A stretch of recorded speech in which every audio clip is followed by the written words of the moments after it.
ప్రతి పల్లె, ప్రతి తండ, ప్రతి గూడెము తిరిగి చేళ్ళు శలకల కాడికి పోయి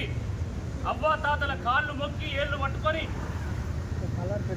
రచ్చబండ కాడ పెద్ద మనుషులను ఒప్పించి అది ఓటు ఆశించుకొని కాంగ్రెస్ ప్రభుత్వానికి, కాంగ్రెస్ పార్టీకి ఓట్లు వేయించిండు. ఇది వాస్తవం కాదని నేను అడుగుతా ఉన్నా. ఏ రకంగానైతే ఎన్నికల సందర్భంగా ఎన్నికల సామాగ్రిని వాడుకొని ఎన్నికలు అయిపోయాక ఆ ఎన్నికల సామాగ్రిని షెడ్డులో పడేస్తామో,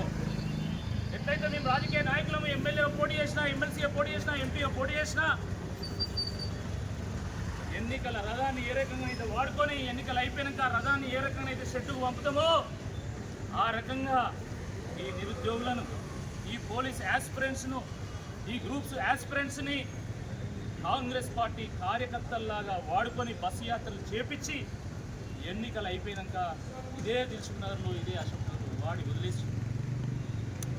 ఇది వాస్తవం కాదా అని చెప్పి ఈ సందర్భంగా నేను అడుగుతా ఉన్నాను. కాంగ్రెస్ పార్టీ అధికారంలోకి వస్తే మా దశ దిశ మారుతుందని చెప్పి